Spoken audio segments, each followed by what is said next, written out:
Good evening, if you will. A world before calendars, before names for the months, before the idea that time could be carved into numbered squares and hung upon a wall. There is only the turning of seasons and the memory of weather held in the bones. The last warmth of summer leans toward an early autumn. A rough clearing opens near a river, whose name has not yet been spoken. Its banks fringed with reeds whispering in the evening wind. In this clearing people have gathered grain. Hands, calloused by stone tools and woven baskets, have lifted each stalk from the earth, beaten it, sorted it, and stored what remains in crude pits lined with clay and grass. They do not yet know that they are farmers. They are only following hunger, following the rhythm of ripening and loss. What is left after the harvest is carried or dragged to shelter. What falls aside, broken seeds, cracked hulls, tumbles unnoticed into hollows in the ground. Grain comes, as it always has, thick and patient, drumming upon leaves and bare shoulders, seeping into the clay. Sun returns with equal indifference, warming each damp kernel, until something stirs. Around and within these grains, invisible kingdoms awake, on the skins of fruits, on the husks of seed, in the breath of animals and humans alike. Wild yeast waits, drifting through the air like dust, like pollen, like a silent, ancient choir. A few scattered grains, soaked and forgotten in one of these shallow pits, swell and soften under this soft assault of time. Their starches loosen into sugars, and the wild yeasts, sensing feast, begin their tireless, unhurried work. They divide and bloom, a microscopic storm. Tiny bubbles appear, rising stealthily through the murky liquid, little spheres of captured breath. A faint tangle of scent begins to rise, sweet, sour, something half-rotten, half-promising. There in the damp and dark, without intention or prayer, the first accidental hymn of alcohol is sung. At first, no one is watching. Wind combs the grasses. Animals move carefully along their paths, guided by hunger and caution alone. The sky cycles from blue to black and back again, and the pit, this rough cup in the earth, continues its quiet transformation. Inside, a clear, burning molecule is being born in great numbers. Ethanol, offspring of sugar and silence, slipping into the liquid like a ghost, without color, without shape, with only the faint power to change what it touches. In time, a human hand reaches into this secrecy. Perhaps a child, curious and bold, notices the strange scent on the air, and follows it kneeling at the edge of the pit. Perhaps an adult searching for anything edible at the lean end of a season, scoops water with a hollowed gourd and brings it to cracked lip. However it happens, there is, one day, a first sip. The taste is confusing.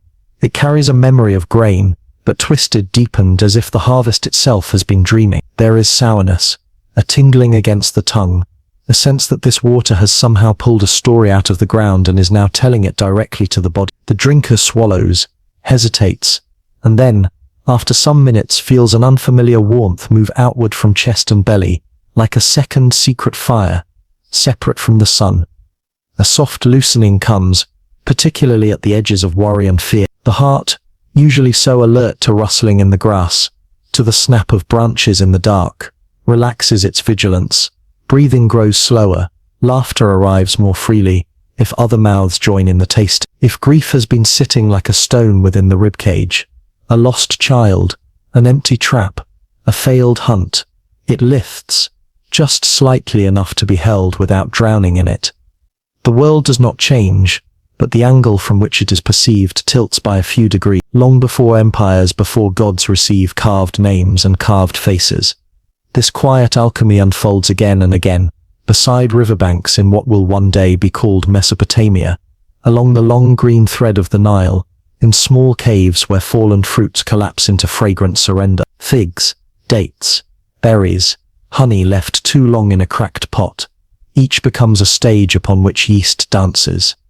Early humans watch with a mixture of caution and wonder, as liquids turn strange, foaming, bubbling, sharpening some edges of the mind while softening others. Around fires that pulse like small suns in a vast darkness, these early drinkers sit. They do not yet speak of intoxication. They speak perhaps of spirit. They sense that in these altered states, the boundary between waking and dream, between the living and the dead, becomes thinner, more porous.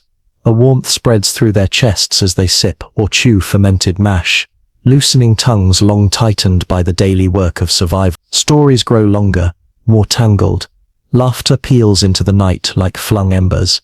Tears, too, may come, unbidden, as buried sorrows rise with the vapor of this strange, changed water. In these unrecorded nights, fermentation begins to feel like a message from the unseen world, a reminder that decay is not only loss, but also transformation, that what breaks down can under the right circumstances bloom into something strangely luminous. The drink is not yet measured, not yet traded, not yet forbidden.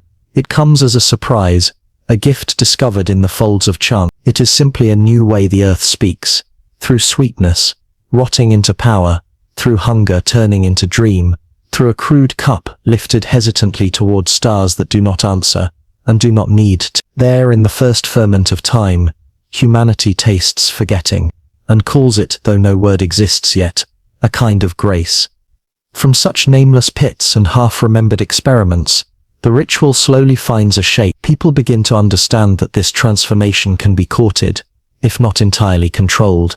They begin to leave grains in water intentionally, to store fruits in shaded jars, to pay attention to warmth and coolness, to the subtle timing of the invisible. Fermentation becomes a craft, then a practice, and in time, an insistence. In the lands between the twin rivers, the Tigris and Euphrates, villages thicken, then grow into cities of mud brick and baked tile. Reeds, once only shelter for birds and fish, are cut and sharpened into styluses, pressed into wet clay to record debts and harvests.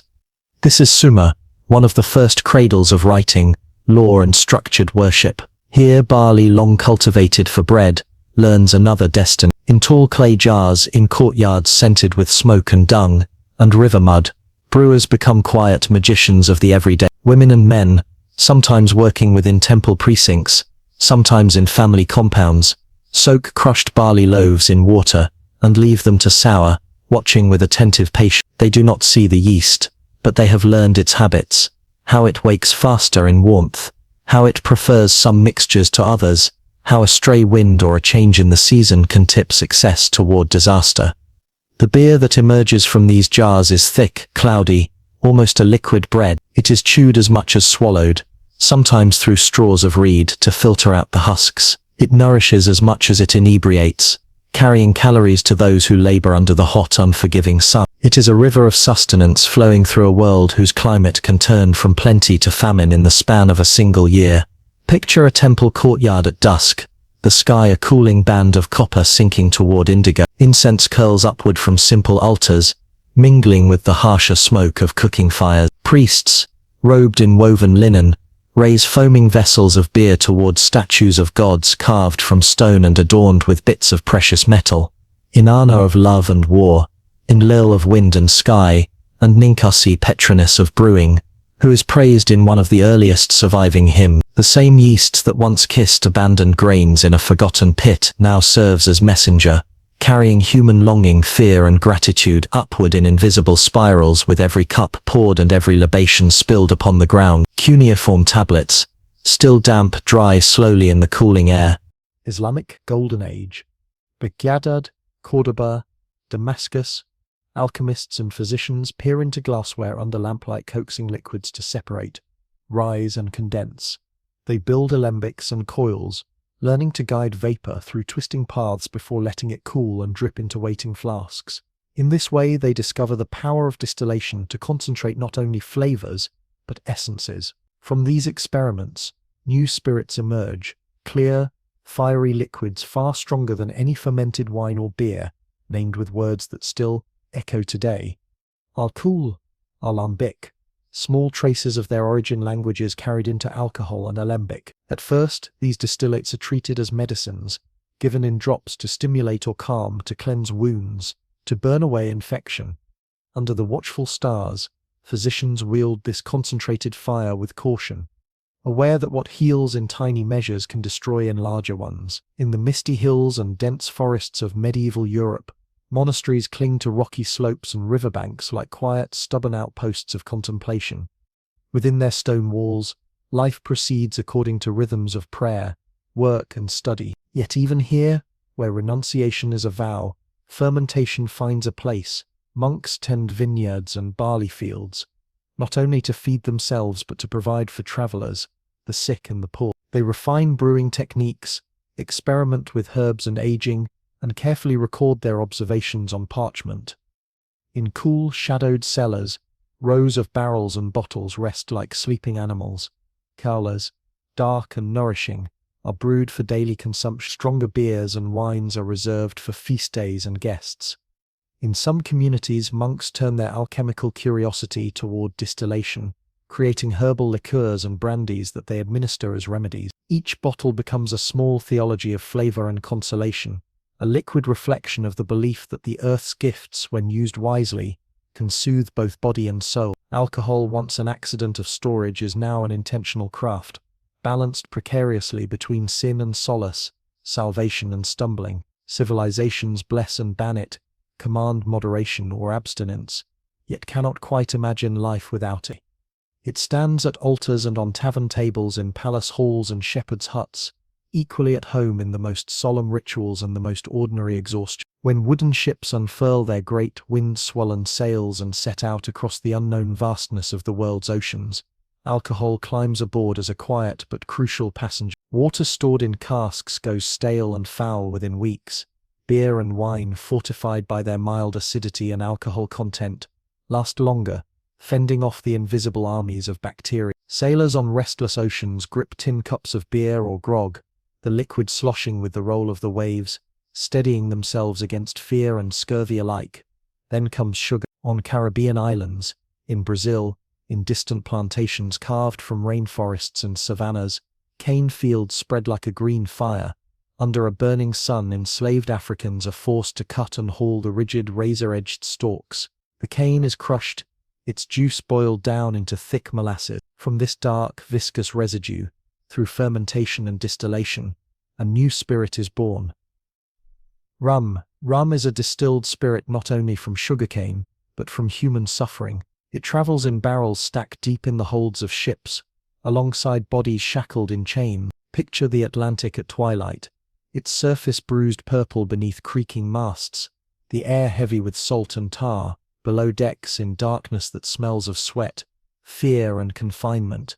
Kidnapped men, women and children endure a crossing whose horrors defy imagination. Above, on the open deck, sailors and officers swallow rum to blunt their own terror and conscience, to make bearable the knowledge, or the deliberate unknowing of what lies below their feet. On coasts and in colonial ports from Boston to Bridgetown, rum flows in taverns that hum with argument, plots and weary laughter. Bottles clink in the hands of merchants and smugglers, of soldiers and rebels. Rum becomes currency and an aesthetic, a lubricant of trade deals and revolution. It is given as rations to those who enforce chains, and also to those who dream of breaking them. In this violent commerce, alcohol ceases to be merely comfort or ritual. It becomes infrastructure, a hidden engine driving the triangular trade of goods, bodies and power between Europe, Africa, and the Americas. Each glass raised in a distant European drawing room, its amber contents catching the candlelight, carries within its fleeting warmth a faint, unacknowledged echo of the lash, the auction block, the drowned. History sips, then looks away, even as barrels roll relentlessly from ship to warehouse to market. As the centuries turn and cities swell, alcohol finds new density, new shadows. The Industrial Revolution, with its steam and soot, its iron rails and clattering looms, transforms not only landscapes, but the very rhythms of daily life. In places like London and Amsterdam, new machines learn to strip grain to its burning essence, with ruthless efficiency. Where once brewing and distilling were crafts bound by the limits of small scale and patience, now industrial stills pour out cheap, potent spirits in unrelenting streams. Jan, clear as melted glass and often flavored with juniper, slips easily into the overcrowded rooms of the urban port. It is sold in small measures from grimy counters, in back alleys, under crooked signs bearing crude drawings of juniper branches, or simple words promising cheer. Picture an alley in 18th century London, fog sinking low, cobblestones slick with refuse washed from tenements above. Children cluster near doorways, a baby cries weakly in the dark. Inside, in rooms barely large enough to stand in, Mothers and fathers raise tin cups or earthenware mugs to cracked lips, seeking oblivion at a price almost anyone can pay. Infants are sometimes dosed with spirit to keep them quiet, their developing brains soothed into dangerous sleep. The drink that once crowned feasts and ceremonies now pulls in gutters, its comfort sharpened into dependence. Artists sketch hollow-eyed figures slumped beneath posters that promise merriment. Moralists decry an epidemic of idleness and vice, their pamphlets etched with scenes of neglect and ruin. Authorities who once paid soldiers and sailors partly in spirits now fear the growing tide of public drunkenness. Laws tighten, production is regulated, sermons thunder gently beneath the soot-blackened arches of churches, warning of damnation and despair, yet the demand persists. Wedge-shaped marks recording rations of beer paid to laborers, offerings owed to the temple, contracts of sale sealed not only with words but with shared intoxication. Beer is currency, calendar, and comfort, inscribed into the very first pages of human record. In crowded taverns along dusty streets, men and women gather at low tables. The air is heavy with the sour, yeasty scent of fermenting grain, the salt of sweat, the sharp tang of roasted onions and fish. Laughter rises in waves, punctuated by shouts, arguments quickly inflamed and as quickly forgotten.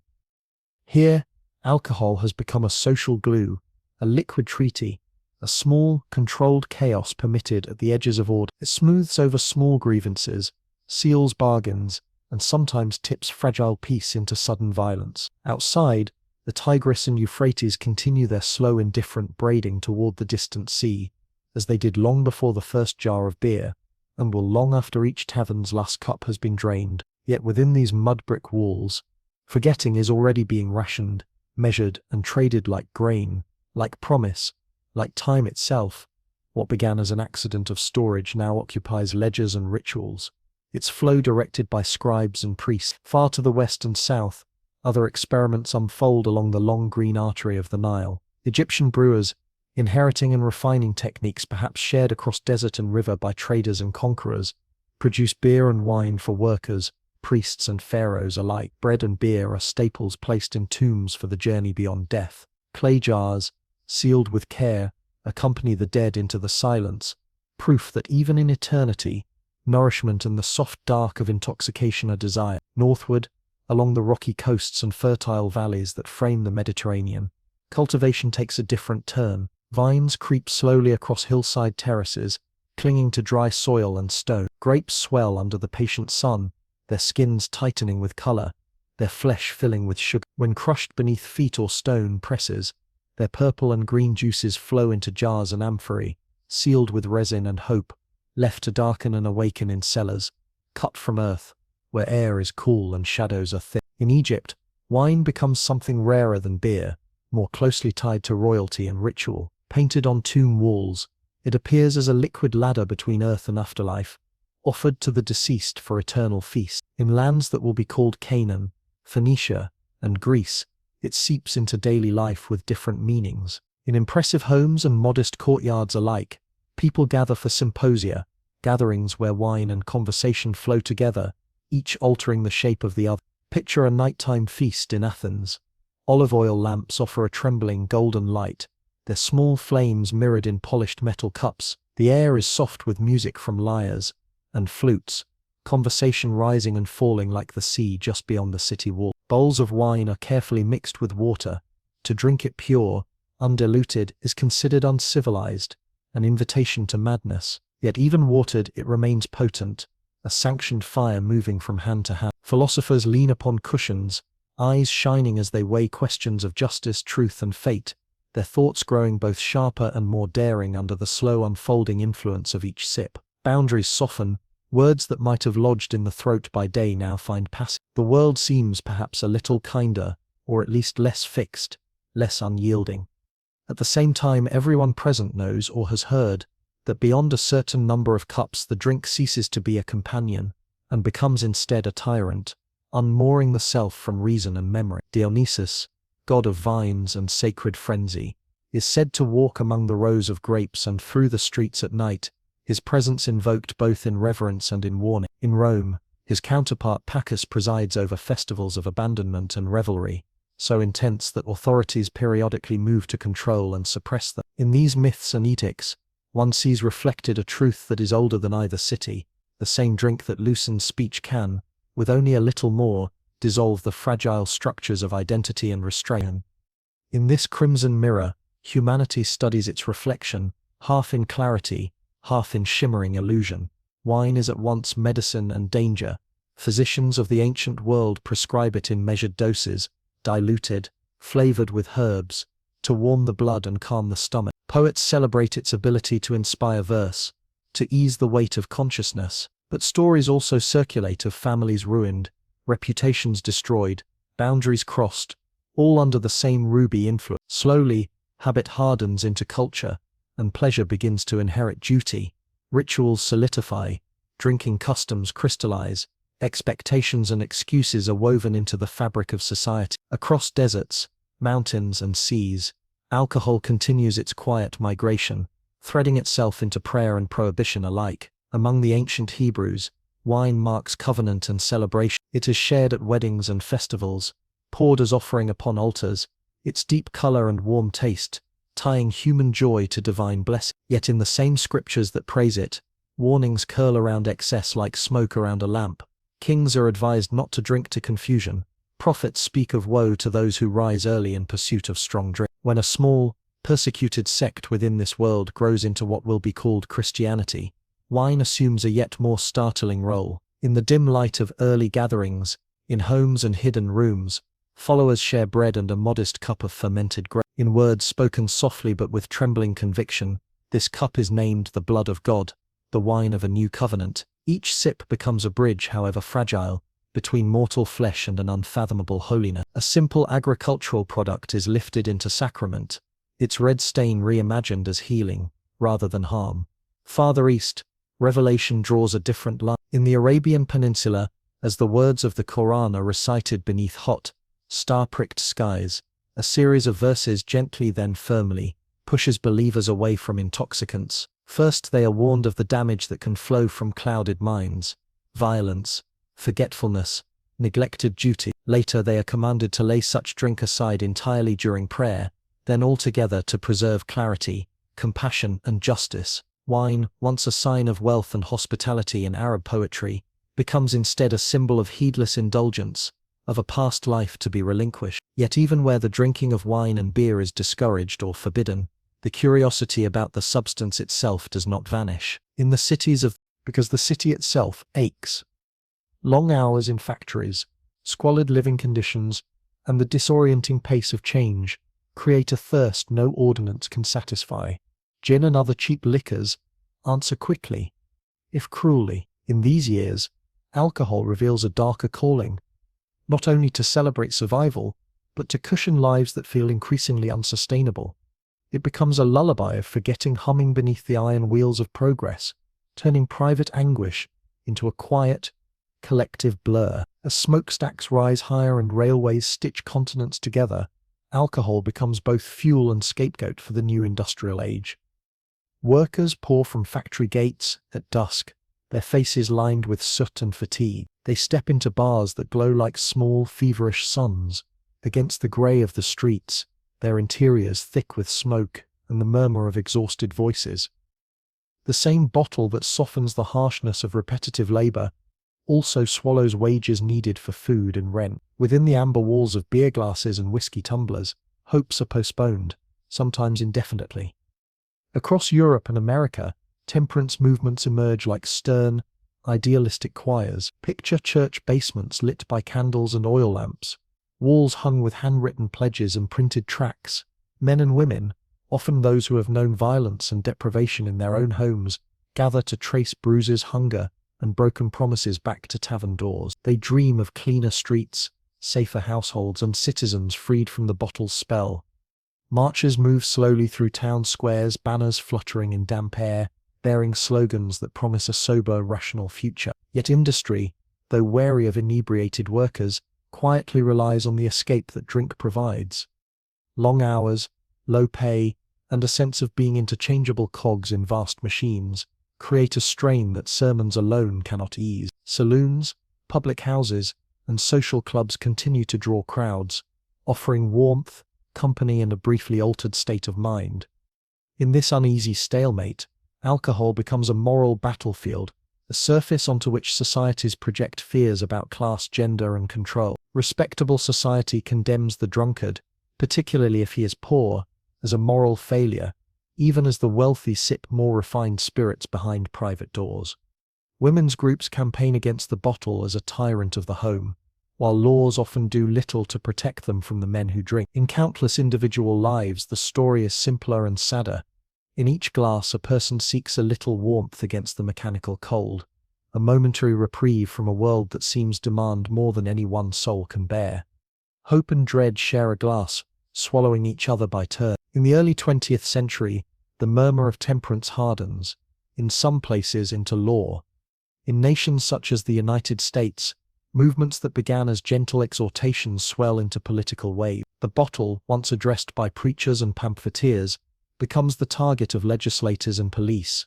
Prohibition is declared a nationwide attempt to dam a river that has been flowing since the first forgotten grains swelled in their clay-lined bed. On paper, a new, purified society shimmers just ahead.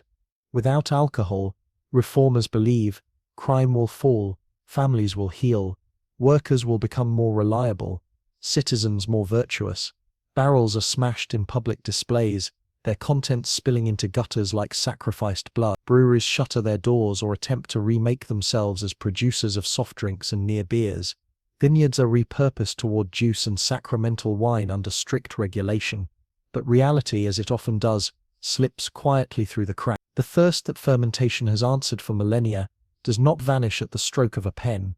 Instead, drinking retreats from public view, seeking shadows and blind alleys. Picture a city street at night, its official bars dark, but behind certain unmarked doors, life glows in secret. In hidden rooms, jazz curls like smoke around crowded tables, improvised bartenders, working with whatever ingredients they can obtain or concoct, pour bathtub gin and rough whiskey into chipped glasses. The drinks sting throats, the music and conversation soften that sting into something like celebration. On frozen lakes, cars race across dark ice to transfer loads from foreign ships to American shores. In cities, gangsters rise as unlikely barons of thirst, trading violence for profit in alleys and elegant parlors alike. The law has made alcohol illicit. It has not made it unwanted. Families who once drank openly at tables now pour in secrecy, their children learning to associate liquor not only with pleasure or despair, but with deception. Governments, starved of tax revenues once drawn from legal alcohol, count costs in lost income and rising enforcement expenses. Hospitals treat victims of poorly distilled poisonous spirits. Corruption seeps into police forces and courts. Slowly, the dream of enforced sobriety dissolves, leaving behind a complicated lesson. Human longing is not easily legislated away, and the line between medicine and poison remains stubbornly written inside each drinker, not upon any statute. When prohibition ends, the river returns to daylight, changed but never truly gone. In the decades that follow, two great wars which shake continents and souls, alcohol dons new costumes. It is no longer simply the murky offering of taverns or the hidden treasure of speakeasies. In the age of advertising, it gleams beneath the glow of electric signs, on billboards towering above city streets, in glossy magazines, and later in the flickering light of television screens. Companies begin to bottle not just liquid, but aspiration. Gold foil labels and crisp logos are designed with care. Names are chosen for their promise of heritage or adventure. Beer is presented as camaraderie in a glass, shared among friends at sporting events or after long days of honest work. Whiskey is framed as confidence and sophistication, poured neat into heavy-bottomed tumblers on polished wood. Champagne is painted in images of celebration and luxury, cascading in crystal flutes at moments of triumph. Picture a mid-century living room. Shadows pool in the corners as a family sits before a glowing television set, its light washing pale over their faces. Between newsreels and scripted comedies, commercials bloom. In swift, curated scenes, handsome men and elegant women laugh at parties where no one seems burdened by sorrow or consequence. Ice cubes clink musically, the amber and clear liquids in their glasses catch and fracture the light. promising not only refreshment but belonging, youth, success. Around the world, from Tokyo to Lagos, from Buenos Aires to Berlin, similar images spread. Billboards rise beside highways, teaching new generations to associate relief, romance, rebellion, and even adulthood itself with the twist of a cap or the pop of a cork. Alcohol is woven into music, cinema, and literature as symbol and accessory, appearing so frequently that its presence feels not like an option, but a default. At the same time, in quieter, fluorescent-lit rooms, doctors and nurses begin to notice patterns. Hospitals fill with patients whose livers are scarred, whose hearts beat irregularly, whose nerves tremble uncontrollably. Police stations compile reports of accidents and assaults, in which the smell of alcohol hangs over the paperwork like a ghost. Public health campaigns are launched, speaking in cautious clinical tones of units and limits, of responsible drinking. Governments, which earn significant revenue from taxes on alcoholic beverages and whose cultural celebrations are soaked in it, walk a careful line. They print warnings in small letters, even as they allow bright advertisements to fill the largest spaces. The bottle stands at weddings and funerals, at business meetings and picnics, in stadium concessions and lonely kitchen cabinets. It is equally at home in victory and in regret. Alcohol has never been more visible, nor its harms more meticulously documented, yet the story told about it grows increasingly glossy, distant from the quiet, complicated truths many live. Beneath the jingles and slogans, an older ache continues whispering through generations, the desire to soften pain, to savor joy more intensely, to slip for a while from the hard clarity of waking life. Only in the late 20th century does humanity begin to peer, with instruments and microscopes, into alcohol's intimate work upon the brain. What had long been called weakness or sin, or moral failing, reveals itself as a more intricate bondage woven of molecules and neurons. Within skulls, in silent darkness, ethanol molecules, very small, very simple, move easily through membranes and barriers, passing from stomach and bloodstream into the brain's delicate architecture. Picture the inside of a human skull as a vast, dim cathedral of lightning. Neurons are messages from one to another in quick flashes, guided by chemical whispers, dopamine, GABA, glutamate, serotonin. Each sip of alcohol sends a new tide of influence through this system. Certain receptors are coaxed into greater activity, others are dampened. Inhibitions relax, as parts of the brain responsible for judgment and self-control are gently muted. Anxiety eases when circuits of fear and worry are temporarily soothed. Pleasure centers glow more brightly, stimulated beyond their usual bounds. For many, the system slowly resets after the storm passes. Enzymes work to break the molecules down. Balance returns as the intoxicant is metabolized and excreted.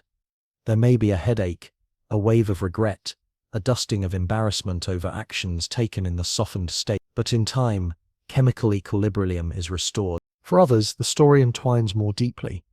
Genes inherited from distant ancestors shape how their bodies process alcohol, how intensely pleasure is felt, how quickly tolerance develops. With repeated drinking, the brain adjusts, attempting to maintain balance amid regular flooding. Receptors change their sensitivity, pathways rewire.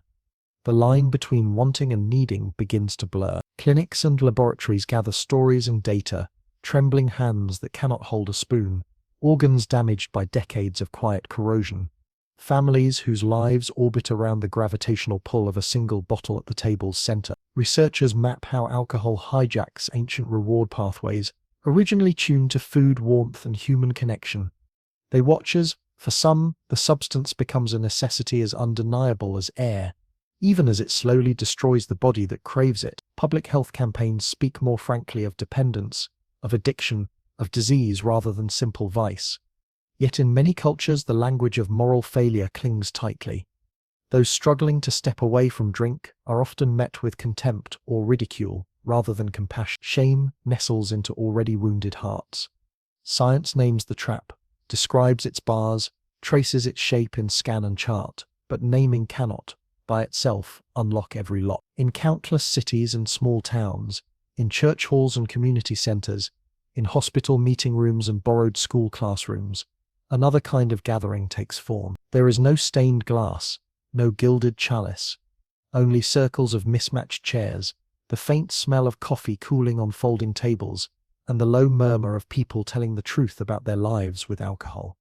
Here the bottle is neither glamorized nor entirely demonized. Its face stories are spoken aloud that have often never been given words. The slow erosion of trust, the nights that end in blankness, the mornings that begin with despair, the humiliations and small victories, the relapses and the brief glimmers of hope. Listeners nod, recognizing themselves, sometimes years apart in age, background and circumstance, but joined by this thread of shared experience. Picture a winter evening. Snow drifts past the small, high window of a church basement. Inside, coats hang on the backs of chairs. A newcomer sits rigid, eyes downcast, hands shaking slightly. Around the circle, voices describe losing jobs, marriages, homes, and then painstakingly finding reasons to remain alive without the old, nightly burning. They speak of counting days, of pouring bottles down sinks, of walking past familiar bars with their hearts pounding. There is no magic here, only practice and presence. One person talking while others is, without judgment, then another and another. Parallel to these fellowships, medicine and policy begin to explore gentler paths. Harm reduction approaches emerge, seeking not to demand impossible perfection but to reduce the damage that drink can cause. Safer spaces are created where those who use alcohol or other drugs can come without fear, to receive care, information, and sometimes a first glimpse of alternatives. Treatment programs experiment with different combinations of counseling, medication, and community support. Cultures, slowly and unevenly, reconsider their rituals. Alternatives are offered, dry events where connection is honored, without intoxication, ceremonies that mark grief and joy with music, food and silence, rather than only with pouring and toasting. None of this is easy. Recovery, however defined, is rarely a straight road. It is more often a spiral, circling again and again past the same temptations, each time attempting to choose, or at least to imagine choosing, a different response. In these fragile experiments, a quiet resistance to alcohol's ancient dominion takes root. Hope sits beside fear, both present, neither entirely vanquished. Now in our restless century, alcohol stands before us like a familiar stranger. It threads through festivals and funerals, first dates and solitary midnights, business deals and private breakdowns, carrying thousands of years of ritual, trade, comfort, and devastation in every shimmering pore. In some places it is tightly regulated, in others, it is sold at all hours from brightly lit shelves. We know more than ever about its chemistry, its risks, its effects on societies and bodies, yet its presence feels almost inevitable, like weather or gravity. Picture a quiet kitchen at night. Outside, traffic murmurs like a distant sea.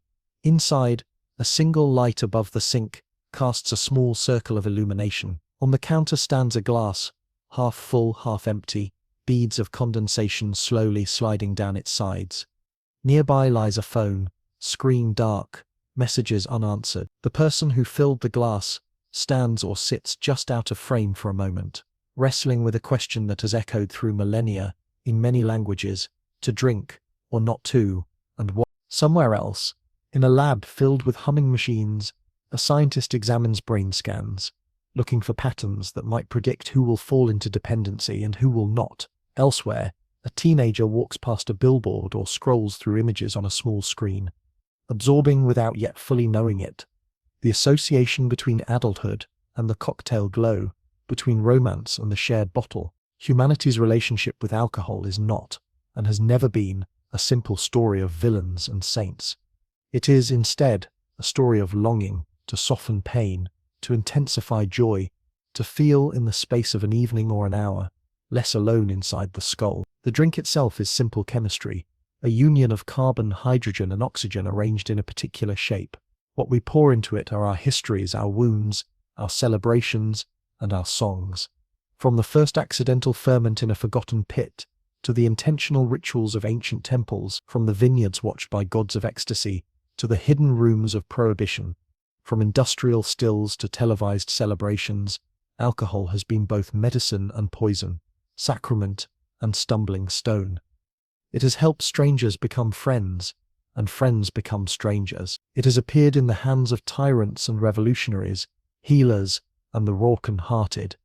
As we move forward, we carry a question as old as fermentation itself: how to honor our need for connection and relief, without surrendering our lives to the quiet destroyer waiting patiently in the cup. Between hand and lip, in that brief suspension where the glass hovers and the decision is not yet made, choice trembles like a small, unfinished prayer, and somewhere, in the vast, indifferent turning of the world, yeast continues its tireless microscopic work, ready to transform again whatever sugars it finds into the same clear spirit that has walked beside us since we first learned to listen to the earth's most intoxicating whisper.